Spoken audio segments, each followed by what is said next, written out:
கரூரில் 41 பேர் பலியான அந்த கொடூரமான மரணத்தில் அடுத்தடுத்து கிடைக்கக்கூடிய ஆதாரங்கள் நமக்கு திகிலூட்டக்கூடிய ஆதாரங்களாக இருக்கின்றன. திரைப்படங்களையும் மிஞ்சக்கூடிய வகையில் களத்தில் நடைபெற்றுக் கொண்டிருக்கக்கூடிய நிகழ்வுகள் அப்படிங்கிறது ரொம்பவே பயமுறுத்தக்கூடியதாக இருக்கிறது, அச்சமூட்டக்கூடியதாக இருக்கிறது. அதிலும் குறிப்பாக இறந்தவர்களின் பெயரில் நடைபெற்றுக் கொண்டிருக்கக்கூடிய மெகா மோசடிகள் இன்றைக்கு அம்பலப்பட்டுக் கொண்டிருக்கின்றன. உச்ச நீதிமன்றத்தில் இந்த வழக்கு விசாரணைக்கு வர இருக்கக்கூடிய நிலையில் திக் நிமிடங்களாகத்தான் உச்ச நீதிமன்றத்தில் இந்த விசாரணை இருக்கும். இதற்கு அஞ்சித்தான், இதற்கு பயந்துதான், இது போன்ற ஆதாரங்கள் வெளியில் வந்துவிடக் கூடாது என்று அஞ்சி பயந்துதான்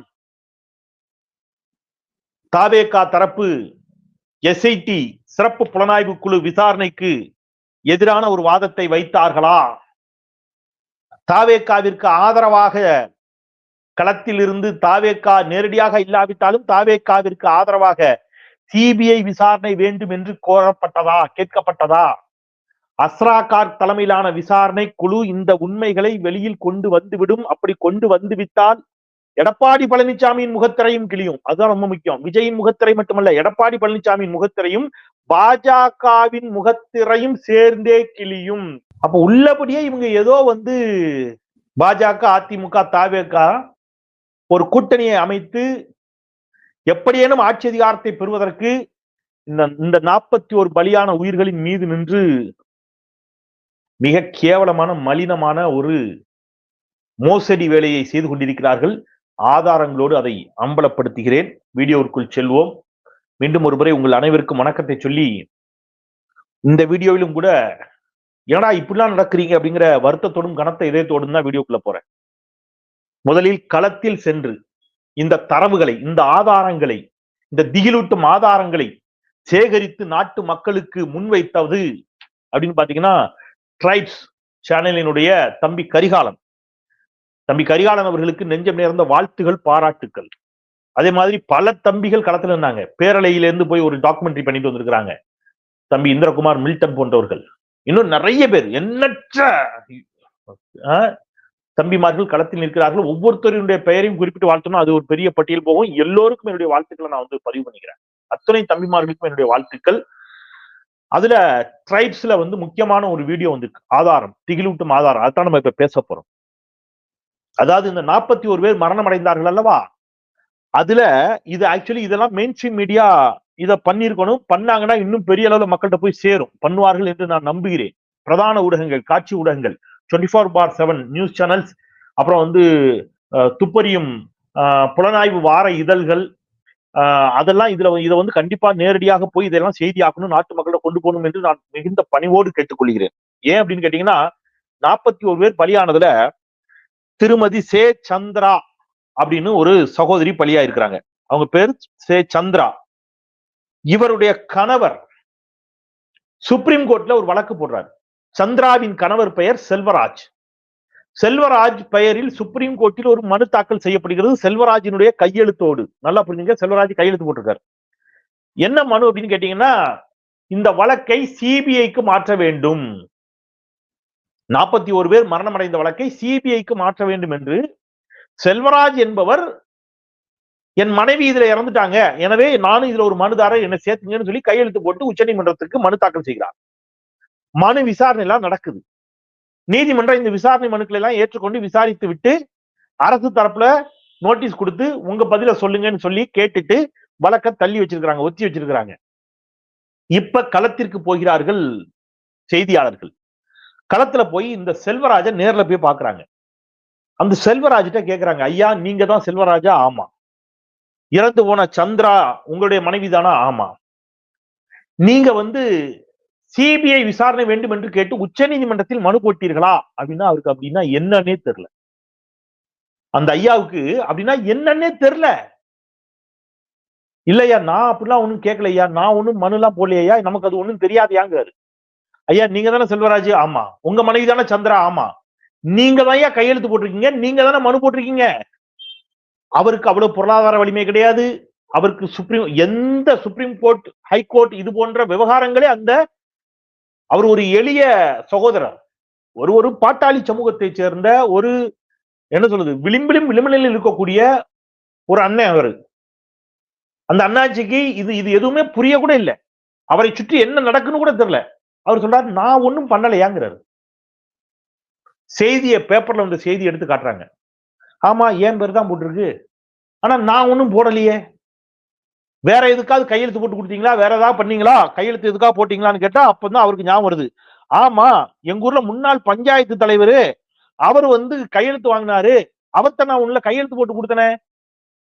என்ன கையெழுத்து போட்டு கொடுத்தீங்க, யார் அவரு அப்படின்னு கேட்டா, அவரு நம்ம பாலகிருஷ்ணன், முன்னாள் பஞ்சாயத்து தலைவர், நம்ம தலைவரியா, அவர் தான் ஊராட்சி தலைவர். அவர் என்ன கட்சி, பாலகிருஷ்ணன் அப்படின்னு செய்தியாளர் கேட்கிறார். அந்த அண்ணாச்சிக்கு அவருக்கு அதிமுக கூட சொல்ல தெரியல, இல கட்சி, ரெட்டல கட்சி அப்படின்னு சொல்றாரு. இல கட்சியில இருந்து வந்தாரு பாலகிருஷ்ணன், என்கிட்ட கையெழுத்து கேட்டாரு, நான் போட்டு கொடுத்தேன்.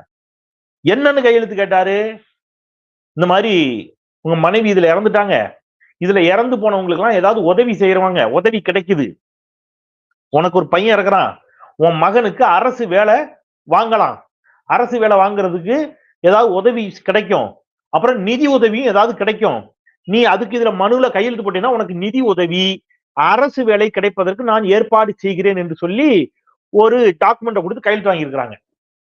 அவரு என்ன நினைப்பாரு, அவரு கல்வி அறிவு இல்லாதவர், விழிப்புணர்வு இல்லாதவர். சரி, பஞ்சாயத்து தலைவர் வந்து கேட்கிறாரு, கையெழுத்து போட்டு கொடுத்தா நம்ம பையனுக்கு ஒரு அரசு வேலை கிடைக்கும், மனைவி இறந்துட்டாங்க அப்படின்னு சொல்லி அந்த ஐயா கையெழுத்து போட்டு கொடுக்குறாரு. இந்த கையெழுத்தை வச்சுக்கிட்டு சுப்ரீம் கோர்ட்டுக்கு போகிறது. இப்ப இது அதிமுகவுடைய வேலையா இல்லையா? அதிமுகவுடைய வேலை தானே. அதிமுகவுடைய முன்னாள் பஞ்சாயத்து தலைவர், நான் ஒரு போட்டோ காட்டுறேன், எடப்பாடி பழனிசாமியோட இருக்கிற போட்டோ பாருங்க, பாத்துட்டீங்களா? இதான் அவரு. இவரு சுப்ரீம் கோர்ட்டுக்கு, சரி, இந்த ஒரு பஞ்சாயத்து தலைவரால சுப்ரீம் கோர்ட் வரைக்கும் போக முடியுமா? பஞ்சாயத்து தலைவரால போக முடியாது. அப்ப பஞ்சாயத்து தலைவர்கிட்ட சொல்லி இதுல கையெழுத்து வாங்கிட்டு வர சொன்னது யாருடைய வேலையா இருக்கும்? இது எடப்பாடி கே பழனிசாமி அவர்களுக்கு தெரியாமல் தான் இந்த வேலை நடந்திருக்கும் என்று தமிழ்நாடும் தமிழ்நாட்டு மக்களும் நம்ப வேண்டுமா? இது கேவலமான எச்சத்தனமான வேலை. இது சாரி, கடுமையான வார்த்தையா இருந்தது, மன்னிக்கணும். ஏங்க பின்னங்க ஒரு மனைவி இறந்திருக்கிறாங்க, அவங்க கிட்ட போய் நான் உன் பையனுக்கு அரசு வேலை வாங்கி தரேன்னு ஏமாத்தி கையெழுத்து வாங்கி சுப்ரீம் கோர்ட்டுக்கு போனீங்கன்னா, அப்படியா ஆட்சி வெறி, அப்படியா பதவி வெறி, அப்படியா பதவி அரிப்படுத்த அலைகிறீர்கள், அதிகார வெறி. 40 பேர் செத்துருக்கா, 41 பேர், அதை பத்தி கவலை இல்ல. பிஞ்சு குழந்தைகள் இறந்திருக்கிறார்கள், அதை பத்தி கவலை இல்ல. எப்படியாவது 41 பேர் இறந்திருக்கிறதுல விஜய் பயத்துல இருப்பாரு.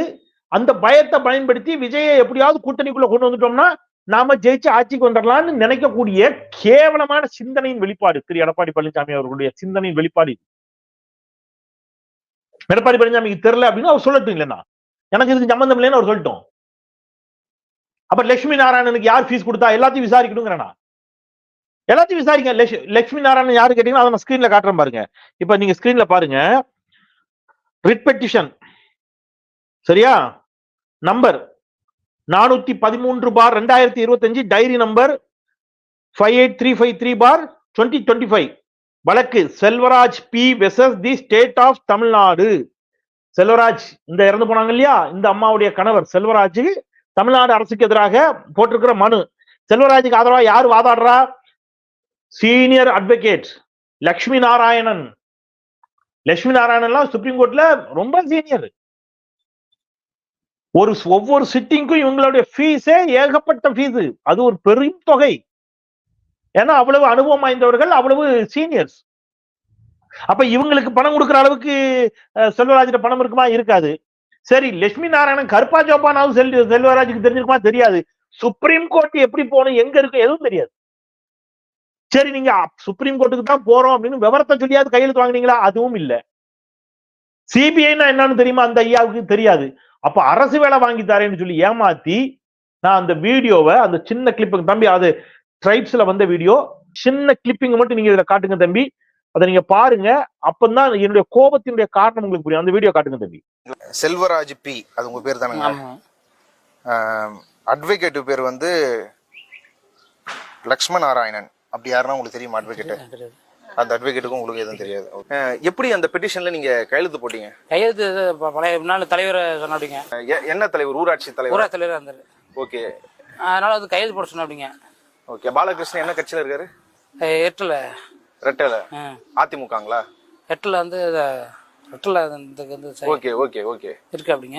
உங்ககிட்ட என்னன்னு சொல்லி கையெழுத்து வாங்கினாங்க? இந்த மாதிரி பையனுக்கு வேலை சமாசமா உங்களுக்கு அமௌண்ட் இதாக இருக்கனால கொஞ்சம் பற்றாக்குறைக்கு நாங்கள் இப்போ கேட்டு போராடுறோம் அப்படின்னு சொன்னாங்க. பையனா உங்களோட பையனுக்கா? என்னோட பையனுக்கு பெரியவனுக்கு பெரிய வேலை, அரசு வேலை, அரசு வேலை, நிவாரண பகனையும் அதிகமா தர்றதுக்காக. பாத்துட்டீங்களா?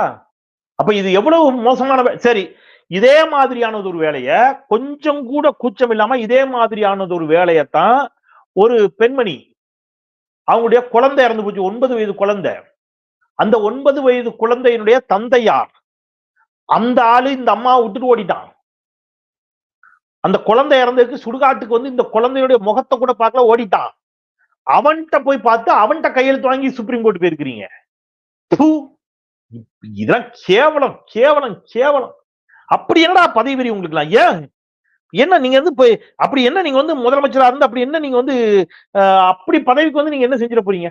அப்படி பதவிக்கு வரலன்னா தான் இப்ப என்ன கெட்டு போச்சு? நீங்க யோசிச்சு பாருங்க. தமிழ்நாடு முதலமைச்சர் ஒரு பக்கம் எவ்வளவு நாகரிக அரசியலை செய்து கொண்டிருக்கிறார் நீங்க யோசிச்சு பாருங்க. உடனடியாக களத்திற்கு போகிறார், மிக வேகமாக வந்து உதவிகளை செய்கிறார், எல்லாம் நடக்குது. அவர் வந்து சொல்றாரு நான் இது அரசியலாக்க விரும்பலைங்கிறாரு.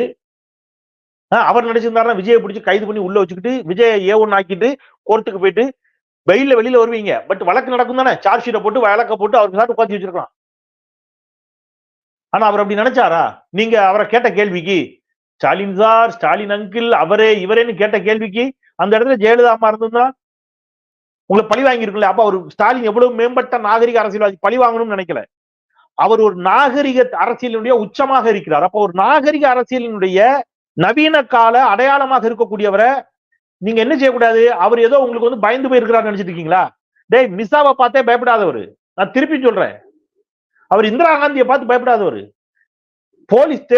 போலீஸ் வந்து அவரை ஏதோ ஒரு வழக்குக்காக தேடுறாங்கிற மாதிரி ஒரு செய்தி கசிந்த உடனே என்ன எதுக்கு தேடணும், நான் வரேன்ட்டு டிஜிபி ஆபீஸுக்கு போய் நின்ன ஒரு ஜெயலலிதா ஆட்சி காலத்துல. அவர் பழி வாங்குற அரசியல ஒருபோதும் விரும்பல. சட்டப்படி என்ன நடக்குமோ நடக்கணும்னு நினைக்கிறாரு. அப்ப அவரை நீ இவ்வளவு கேள்வி கேட்டுட்டு இன்னொரு பக்கம் இவ்வளவு கேவலமான வேலைகளை நீங்க பண்ணுவீங்கன்னா எவ்வளவு கேவலம். இதுல டைம் கோடோட வருது. நான் இப்ப சொல்றேன் தமிழ் கேள்வி சொந்தங்களுக்கு, டைம் கோடோட இந்த பிரச்சனைக்கு முழு காரணம் விஜய் நான் சொல்றேன். ஏன் தெரியுமா? சரியா 7:12 இருந்து அன்னைக்கு சனிக்கிழமை இவர் போய் பேச போனார்ல கரூர்ல, 7:12 இரவு 7:12 அவர் வந்து அந்த பஸ்ல மேல ஏறாரு. 7:32 வரைக்கும் 20 நிமிடங்கள் அவர் நிக்கிறாரு. அந்த 20 நிமிடங்கள் என்ன நடந்துச்சு தெரியுமா? அவர் பேருந்துல ஏறி மிகச்சரியாக ஏறியதிலிருந்து 1 நிமிடம் 4வது நொடியில அவர் பேச தொடங்குறாரு. கரெக்டா 1 நிமிடம் போய் நின்று எல்லாம் பார்த்து கையை ஆட்டிட்டு 1 நிமிடம் 4வது நொடியில பேச தொடங்குகிறார். 1 நிமிடம் 53வது செகண்ட் 1:53. முதல்ல அவர் யாருக்கு நன்றி சொன்னார் தெரியுமா? தமிழ்நாடு காவல்துறைக்கு. தமிழ்நாடு காவல்துறை மிகச் சிறப்பாக பாதுகாப்பு ஏற்பாடுகளை செய்திருக்கிறது என்று நன்றி சொன்னார்.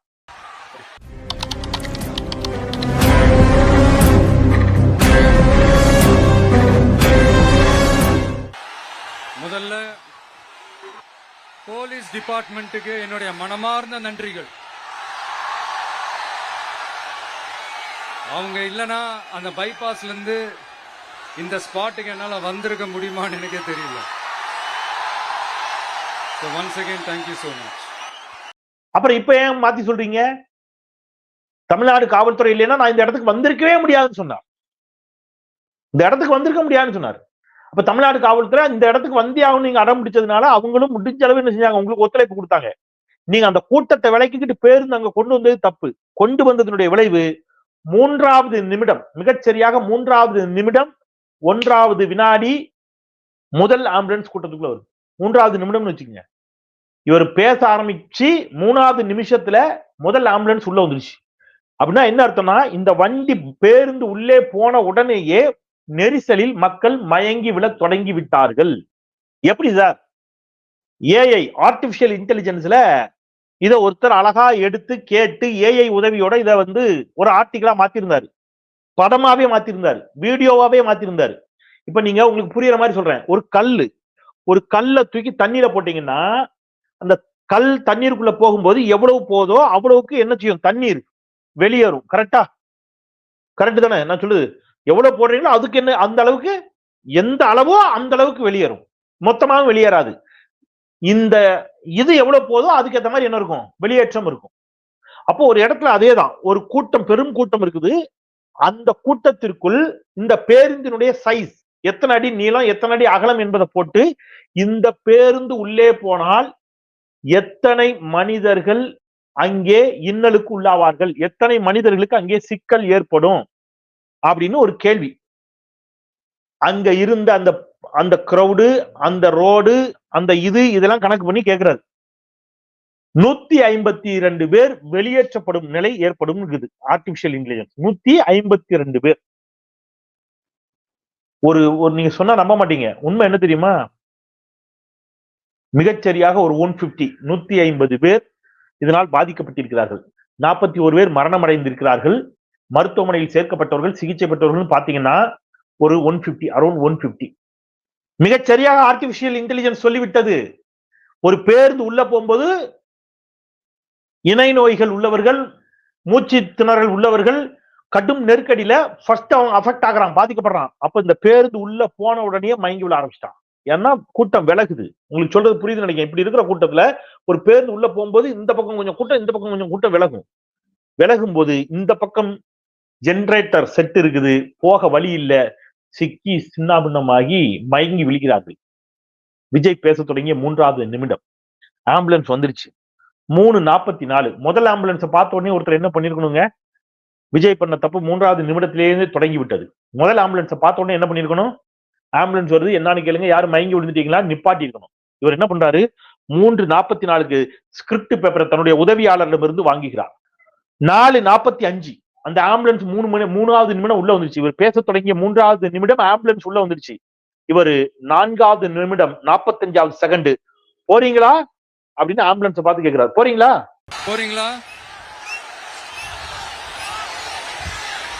அடுத்து 5:41 மீண்டும் ஆம்புலன்ஸ் பார்த்து கேட்கிறாரு. போறீங்களா அப்படின்னு கேட்கிறாரு. அப்படின்னா என்ன அர்த்தம்? 3வது நிமிடம் அந்த ஆம்புலன்ஸ் 5:45, கிட்டத்தட்ட 2 நிமிடம் 45 செகண்ட் அங்கே ஸ்ட்ரக் ஆகி நிக்குது. 6:47 3வது நிமிடம் உள்ளே வந்த ஆம்புலன்ஸ்.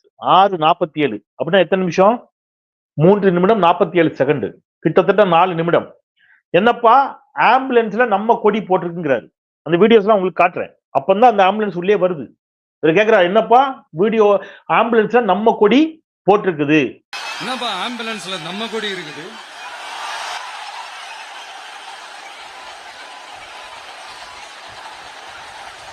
முதல் ஆம்புலன்ஸ் உள்ளே வந்து அந்த கூட்டத்துக்குள்ள வந்து பாதிக்கப்பட்டவர்களை ஏற்றுவதற்கே கிட்டத்தட்ட 5 நிமிஷத்தை தாண்டிடுச்சு. நீங்க பேசாம அமைதியா நின்னு உடனடியாக ஆம்புலன்ஸ் வருது, எல்லாரும் விலகுங்க, கூட்டத்துக்குள்ள ஏதோ பிரச்சனை நினைக்கிறேன், யாருக்கும் உடல்நிலை சரியில்லை, ஆம்புலன்ஸ் வருது என்னன்னு நீங்க அங்கேயே கேட்டிருந்தீங்கன்னா உயிர் பலிகள் குறைந்திருக்க கூடும். ஆனா நீங்க அப்ப பண்ணல. அந்த கூட்டம் கத்த கத்த உங்களுக்கு வெறி போதை, அந்த அதிகார போதை, அந்த கூட்டத்தினுடைய வெறி போதைன்னு சொல்றது நான் அந்த போதையை சொல்ல, அந்த மமதை, அந்த போதைன்னு சொல்றது நான் எந்த போதையை சொல்றேன்னா, அந்த கூட்டம் கத்துதுல அதுல ஒரு போதை வருதுல உங்களுக்கு. டிவிக்கே அவன் தான் மெய் மறந்து கத்துறானு. 7:12 பாதுகாவலர் வந்து விஜய்கிட்ட எச்சரிச்சிட்டார். 20 நிமிடங்கள் நல்லா கவனிச்சுங்க, 20 நிமிடங்கள் ஸ்டேஜ்ல அந்த பேருந்துல விஜய் நிற்கிறார். ஆனால் 7வது நிமிடமே பாதுகாவலர் விஜயிடம் எச்சரித்து விட்டார். மக்கள் மயங்கி விழ தொடங்கி விட்டார்கள். எல்லாம் வீடியோவோட இருக்கு, அதை நீங்க பாருங்க.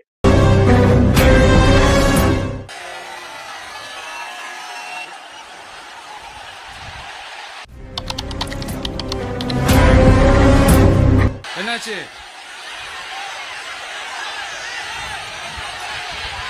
தண்ணி கொடுங்க, தண்ணி பாட்டில் கொடு, தண்ணி பாட்டில் கொடு.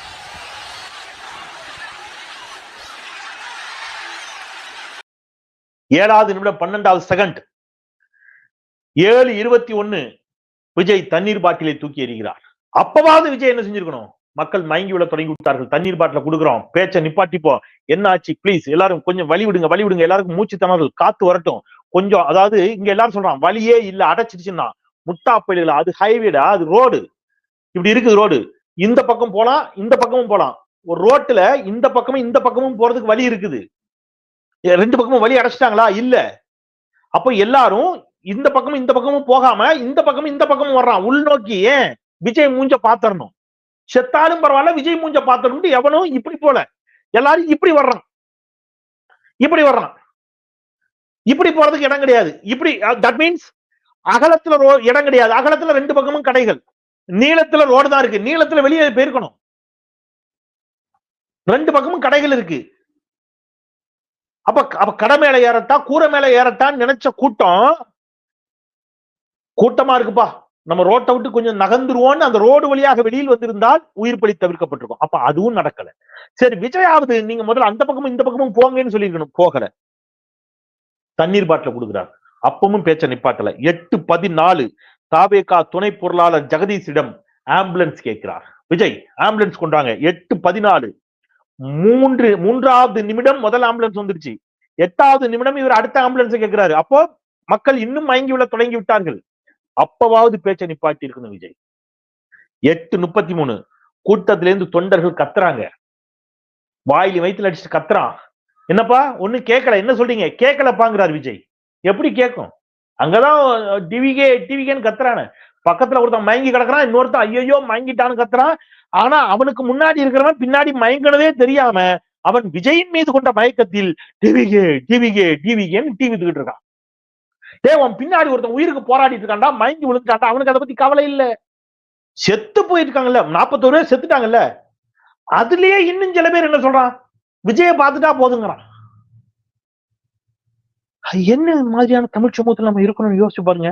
நான் தான் இப்ப ஒரு வார்த்தையை தொடர்ச்சியா சொல்லிட்டு வர்றேன். இவர்கள் நெரிசலால் மயங்கி மாண்டு போகவில்லை, ஒரு நடிகனின் மீது கொண்ட மயக்கத்தால் மதி இழந்து போனதால் உயிரிழந்து போனார்கள். அப்ப 8:14 அடுத்த ஆம்புலன்ஸ் வர சொல்றாரு. 8:33 என்ன சொல்றப்பா கேட்கலங்கிறாரு. 8:40 பாதுகாவலர் விஜயிடம் சொல்லுகிறார், கிரௌட் பஸ் ஹோ கயா சார், 5 மினிட் தோடா 5 மினிட் தோடா ஸ்பீக் சார். 5 நிமிஷம், சின்னதா 5 நிமிஷத்துல பேசினா போதும் சார், கிரௌட் பஸ்ட் ஆயிடுச்சு சார், முடியல அப்படிங்கிறான்.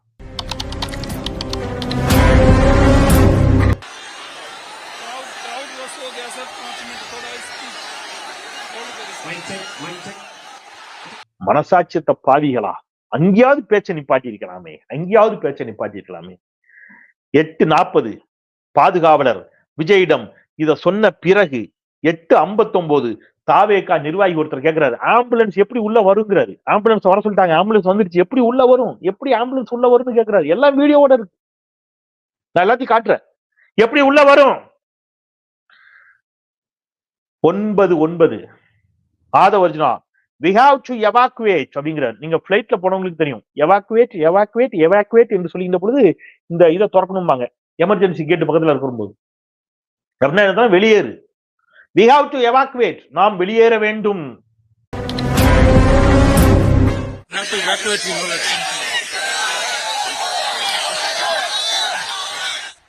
எத்தனை மணிக்கு சொல்றாரு? 9வது நிமிடம். அங்கே ஆபத்து சூழ்ந்து விட்டதுன்னு அவங்களுக்கு எல்லாருக்குமே தெரிஞ்சிச்சு. அதுக்கப்புறமும் 12 நிமிடம் அந்த பேருந்தில் நின்றார், பேசினார் விஜய் என்பதுதான் விஜய் செய்த மாபெரும் பாவம், வரலாற்று பிழை. 9:47 தொண்டர்களை பார்த்து சொல்றாரு, கேட்கலப்பா. திருப்பியும் 9:56 தொண்டர்கள் கத்துறான், ஆம்புலன்ஸை கூப்பிடுங்க, ஆம்புலன்ஸை கூப்பிடுன்னு கத்துறான். விஜய் சொல்றாரு, ஆம்புலன்ஸா வருதுங்கிறார். எப்ப? அவரு 9வது நிமிடம் 56வது செகண்ட். 10:15 அவர் முக்கியமான ஒன்றை கேட்டார். அதுதான் முக்கியமான ஒன்று, வரலாற்றின் முக்கியமான நிமிடம் இது. நல்லா குறிச்சுக்கங்க. இத்தனை பேர் மயங்கி விழுந்திருக்கான், இவரே தண்ணி பாட்டில தூக்கி வீசுறாரு, தண்ணி கொடுத்திருக்கிறாரு. பாதுகாவலர் வந்து சொல்லிட்டாரு, கிரௌட் பஸ்ட் ஹோகையா, 5 மினிட் தோடா ஸ்பீக், போதும் நிப்பாட்டிருங்க போலாங்கிறாரு. ஆதவர்ஜுனா வந்து we have to evacuate சொல்றாரு. தொண்டர்கள் கத்துறான். இத்தனைக்கு பிறகு 10 நிமிடம் 15வது செகண்ட்ல விஜய் கேட்கிறார், பேச்ச கண்டினியூ பண்ணலாமான்னு கேட்கிறார்.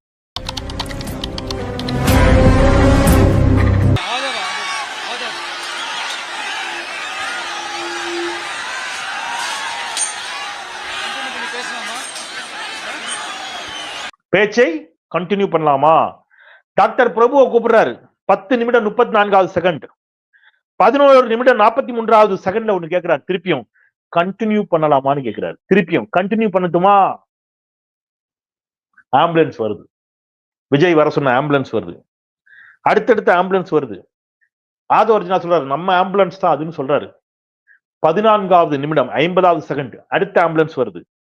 15வது நிமிடம் 9வது செகண்ட் ஆம்புலன்ஸுக்கு வழிவிட சொல்லுங்க, நிறைய பேர் மயங்கி இருக்கிறாங்க என்று விஜயினுடைய பாதுகாவலர் சொல்றாரு. 15வது நிமிடம் 12வது செகண்ட் 5வது ஆம்புலன்ஸ். 16வது நிமிடம் 23வது செகண்ட் குழந்தையை காணவில்லைன்னு கீழேந்து கத்துறாங்க. ஆதவர்ஷா கேட்கிறாரு, குழந்தையா அப்படின்னு சொல்லிட்டு என்னன்னு பேரை கேட்டுட்டு போய் விஜய்கிட்ட சொல்றாரு, அஷ்மிகான்னு ஒரு குழந்தைய காணுமா, நீங்களே சொல்லிடுங்கன்னு. விஜய் 18வது நிமிடம் 58வது செகண்ட் விஜய்கிட்ட போய் சொல்றாங்க, ஆதவர்ஜனா அஷ்மிகான்னு ஒரு குழந்தைய காணும், நீங்களே சொல்லிடுங்க. விஜய் அவர் கைக்குட்டையை காணுங்கிற மாதிரி சொல்றாரு, தம்பிங்களா அஷ்மிகான்னு ஒரு குழந்தைய காணும், கண்டுபிடிச்சு கொடுத்துருங்க. 19வது நிமிடம் 29வது செகண்ட் நல்லதே நடக்கும்னு சொல்லிட்டு அவர் வண்டிக்குள்ள போயிடுறாரு. அவர் நல்லதே நடக்கும் என்று சொல்லிவிட்டு வண்டிக்குள் சென்று விட்டார். 41 உயிர்கள் மாண்டு பலியாகி போனார்கள். நான் கேட்கறது ஒன்னே ஒண்ணுதான், நீங்க உள்ள வரும்போதே மயங்கி விழுந்து விட்டார்கள் என்று உங்களுக்கு தெரிந்து விட்டது, ஆம்புலன்ஸ் வந்து விட்டது, நீங்கள் ஏன் பேச்சை நிறுத்தவில்லை? அடுத்தடுத்து உங்கள் தொண்டர்கள் கத்தினார்களே, கதறினார்களே, அடுத்தடுத்த ஆம்புலன்ஸுகள் வந்ததே. நீங்கள் கண் முன்னால் தண்ணீர் பாட்டிலை தூக்கி வீசினீர்கள், உங்கள் கண் முன்னால் மயங்கி கிடந்தானே, கண்டினியூ பண்ணலாமான்னு கேட்டீங்களே, பேச்சை தொடரலாமா என்று கேட்டீர்களே, அது பாவமா இல்லையா? தன்னஞ்சு அறிவது பொய்யற்க, பொய்த்த பின் தன்னஞ்சே தன்னை சுடும். விஜய் அவர்களே, உங்கள் மனசாட்சியை கேளுங்க. இத்தனையும் செஞ்சுட்டு சிபிஐ வேணுங்கிறாங்க, பாஜக வேக வேகமா களமிறங்குது, அதிமுக போய் கையெழுத்து வாங்கி சிபிஐ விசாரணை கேட்குது. என்னடா நடக்குது தமிழ்நாட்டுல? திமுகவை எப்படியாவது எதிர்க்கணுங்கிற ஒரே ஒரு காரணத்துக்காக இவ்வளவு கூட்டுச்சதியை நீங்கள் எல்லோரும் செய்வீர்கள். கூட்டுச்சதின்னு சொன்னது நான் கரூர் மரணச்சதியை சொல்லல, மரணத்துல நான் சதி இருக்குன்னு சொல்லல. கூட்டுச்சதின்னு சொன்னது எல்லாரும் கூட்டணி சேர்ந்து போட்டு பண்ணிட்டு இருக்கீங்களா, திமுக வீழ்த்துவதற்கு ஒரு நரேட்டிவ் செட் பண்றீங்கல்ல, அந்த சதியை சொல்றேன். சோசியல் மீடியால பொது வெளியில நீங்க இப்ப கையெழுத்து வாங்கிட்டு சிபிஐக்குன்னு போறீங்கல்ல, அதை சொல்றேன். இவ்வளவு நீங்க பண்றீங்கன்னு சொன்னா நீங்கள் எவ்வளவு ஆபத்தானவர்கள் என்பதை தமிழ்நாடு மக்கள் இனியாவது புரிஞ்சுக்கணும். நான் லாஸ்டா ஒரு லைன் சொல்லிட்டு நிறைவு செஞ்சுறேங்க. எனக்கு நானு ரொம்ப உடஞ்சு போய் இருக்கிறேன். எனக்கு இந்த 41 பலி ஏற்படுத்திய காயத்தை விட அதன் பிறகும் ஒரு கூட்டம் இதை நம்புகிறது, விஜயை நம்புகிறது. விஜயன்னா நீங்க அரசியலா கூட இல்ல, விஜயின் மீது இருக்கக்கூடிய அந்த தவறை சுட்டிக்காட்ட தயங்குகிறது, விஜய் சொல்லக்கூடிய பொய்களை நம்புகிறது, எடப்பாடி பழனிசாமி செய்யக்கூடிய துரோகங்களை நம்புகிறது அப்படின்னு சொன்னா தமிழ் சமூகம் எனக்கு புரியவே இல்லை. அறிவார்ந்த தமிழ் சமூகமாகத்தானே இருந்தோம். எப்பா நீ திமுக முரண்படு, அது வேற. நான் சொல்றது உனக்கு புரியல. கண்ணை முடிட்டு யாரையும் 8 மணி நேர வேலையை 12 மணி நேர வேலையாக மாற்ற வேண்டும் என்று திமுக முடிவு செய்த போது நானும் எதிர்த்தேன். எதிர்க்க வேண்டிய எல்லா இடத்துலயும் எதிர்க்கிறோம், அது வேற. பேச வேண்டிய இடத்துல பேசுறோம், சுட்டி காட்ட வேண்டிய இடத்துல சுட்டி காட்டுறோம். ஆனா கண்ணை மூடிட்டு நீ திமுக மீது இருக்கக்கூடிய ஒரே வெறுப்பின் காரணமாக இவ்வளவு பெரிய ஒரு 41 பேர் பலியான ஒரு விவகாரத்தை அரசியல் ஆதாயத்திற்காக பயன்படுத்த துடிக்கின்ற இந்த கூட்டம் நாளைக்கு ஆட்சி அதிகாரத்திற்கு வந்தால் தமிழ்நாடு என்னவாகும் என்பதை அறிவார்ந்த தமிழ் சமூகம் சிந்தித்துக் கொள்ளுங்கள். எடப்பாடி பழனிசாமி தமிழ்நாட்டை ஆட்சியில் இருந்து சென்ற போது தமிழ்நாட்டினுடைய ஜிடிபி என்ன தெரியுமா, growth, பொருளாதார வளர்ச்சி என்ன தெரியுமா, 0.07, அரை விழுக்காடு கூட இல்ல, 1/4 விழுக்காடு கூட இல்ல, 0.07.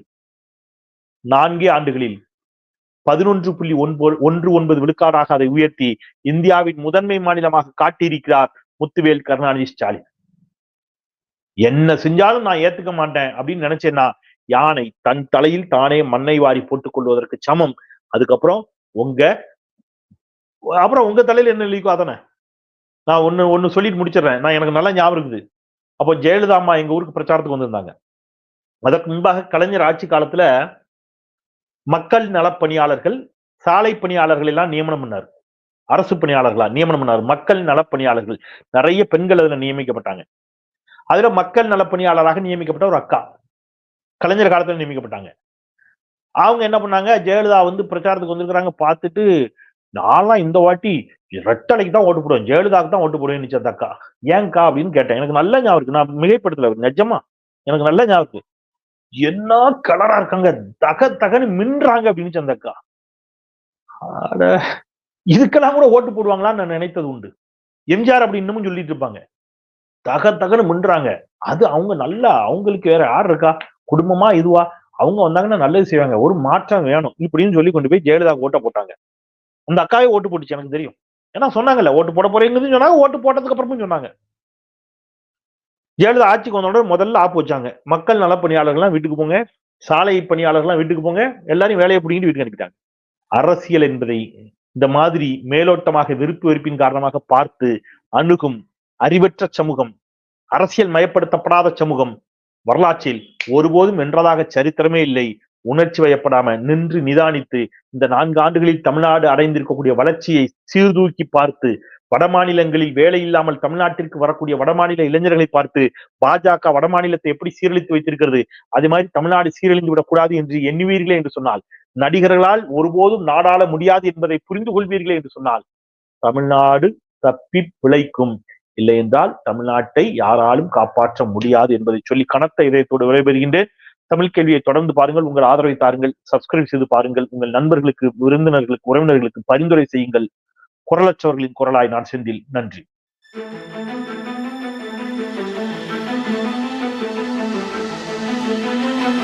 Thank you.